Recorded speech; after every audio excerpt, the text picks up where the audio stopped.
Welcome to Transforming the Toddler Years, a Core 4 parenting podcast blending soul and science-based strategies to empower pandemic moms like you, raising kindergarten-ready kids. I'm Cara Tyrrell, your host, a lifetime lover of littles, girl mom, early childhood educator, and conscious parenting coach who truly believes that how we connect and collaborate with our kids in the first 5 years is how we raise world-ready kids who will change this world.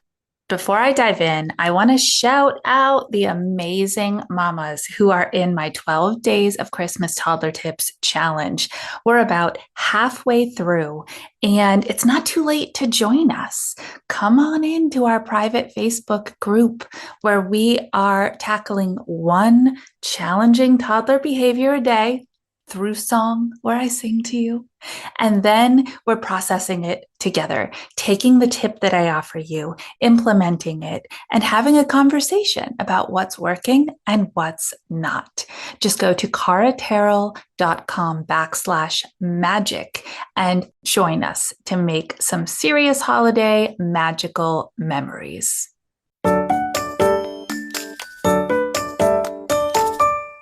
Welcome back to the Transforming the Toddler Years podcast, and specifically to our holidays mini-series, where we are putting calm, contented moments inside the chaos that is the holidays. Today's topic is candy, sweets, treats, all the special food that goes along with the holiday experiences, and specifically how we are going to navigate that, knowing that food and behavior are inextricably connected. So I want to start with a story this week.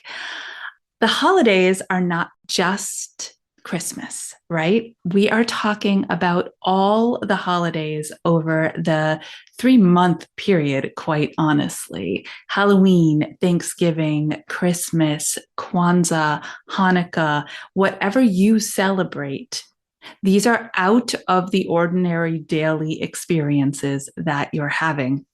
So during Halloween, a little girl that I feel so connected to, she's now old enough to know that Halloween is on a certain day.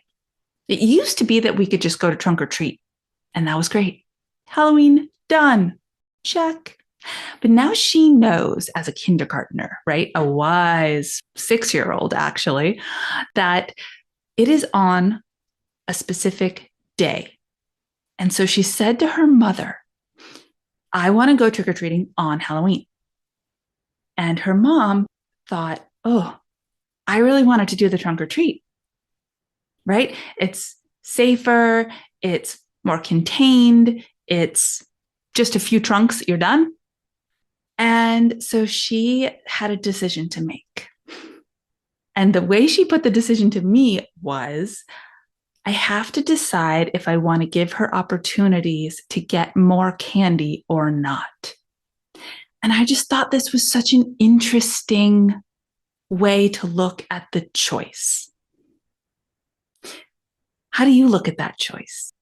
Do you come at it the same way? Oh, more candy, more opportunities for sugar over longer periods of time, because now we have such a stockpile, which means my child's behavior is going to be off the chains because they're just having this consistent sugar intake. So here's what I said.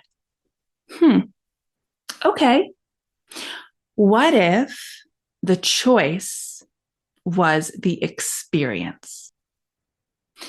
What if, as a wise old 6-year-old, you could say to her, and you can do this with your toddlers and preschoolers too, right? Prep them for the idea that it's about having the experience, not what they're going to walk away with.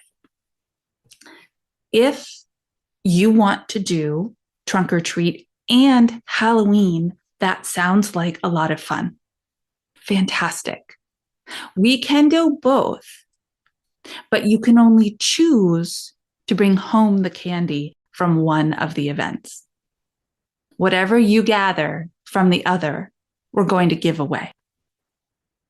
Whoa, what did we just do? One, we reframed the experiences for what they are. It's a win-win-win. Can you hear it? We're living in moments. We're living in real life. Yes, you can have both experiences. You can dress up twice. We can go have fun. You can gather all the candy. You can be with your friends. You can live the experience. Then it's also a way to empower your child to make hard choices. If I want these experiences, the trade-off is I have to choose to give away one of my candy lots. Empower your children to make hard choices now in their youngest years, and you are teaching them a vital skill. You are teaching them that they can do hard things, and we know all the beautiful people out in the world telling us as adults we can do that too. Brene Brown, Glennon Doyle, they say you can do hard things. Well, you know what? So can your 2-year-old. And so can your 3-year-old. And so can your 4-year-old. And then the third and most beautiful piece for me out of the way that we reframed this is they practice giving. They practice feeling what it feels like to intentionally give things away. And honestly, there's no more beautiful feeling. You're practicing gratitude. There's a whole another holidays episode about gratitude, but this is a win-win-win. Another thing I want to say about this food and behavior connection is that it's real. It's legitimate, right? If your child isn't used to high levels of sugar in their body, let's stop talking about candy specifically, but they are having loaded treats over the holidays, the heavy glutens with the icings, or the pies, and the cupcakes are just getting handed over. Those turn into sugar inside their body. It's the worst little magic trick chemically ever, right? Parents, grandparents, aunts, uncles, cousins, friends, neighbors, they get so excited and they want to celebrate with your kids by giving them fun, special things to eat.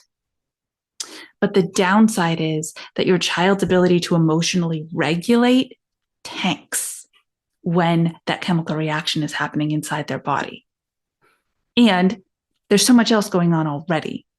New people, and new places and new routines that they need every ounce of emotional regulation that they can muster to stay in control, be in that moment, and have fun over the holidays.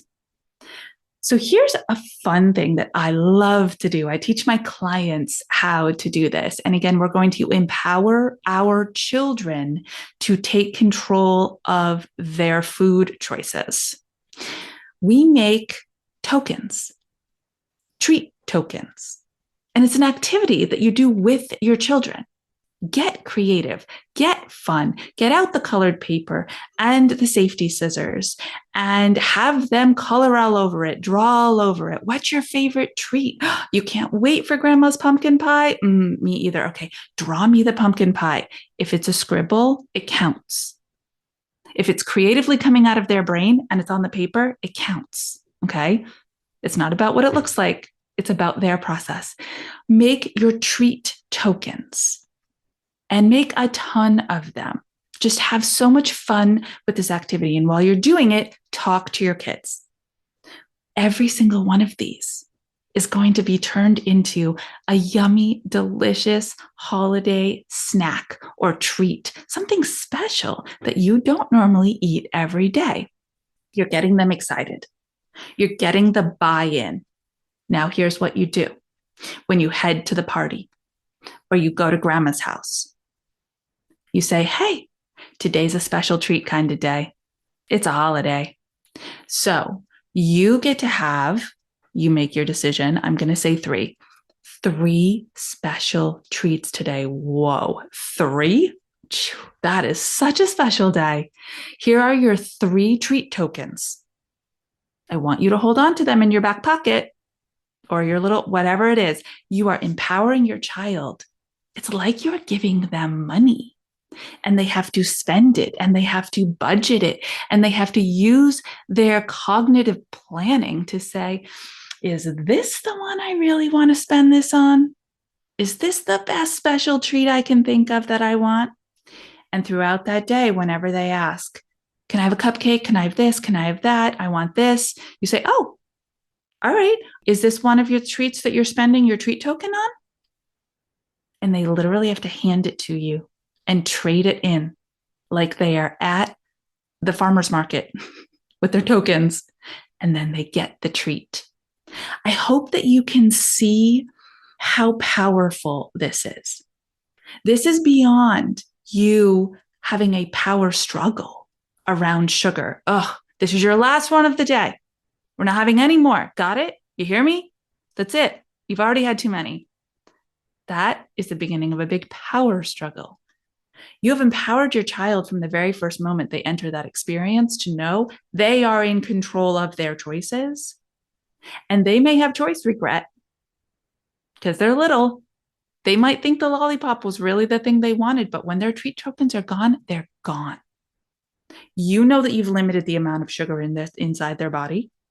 You know that you've done your best job of setting them up to have decent emotional regulation capabilities. And then you know that you're going to hold the line. When they're gone, they're gone. This is powerful stuff. You do get to teach your child valuable life skills and still have calm, content, magical holidays. Will there be a meltdown? Probably, because they're learning. You can't expect them to be perfect at this. You're arming them with the tools and resources to start the learning process. If they lose their cool because they made choices they wish they hadn't, that is a natural learning consequence, and it's okay. If you don't have my 5 meltdown mantras for managing toddler meltdowns, it's a free resource. Grab it with the link in the show notes. Oh, and are you part of our 12 Days of Christmas Toddler Tip Survival Challenge? If you're not in there, come join us. We are still doing it, and it's so, so much fun. Join the free challenge with the link in the show notes. Slide on into our Facebook group and catch up on all the different ways that you can support your toddler to have the best possible experience during this holiday season. Until our next episode, stay mindful, proactive, magically involved in your holiday season as we transform the toddler years.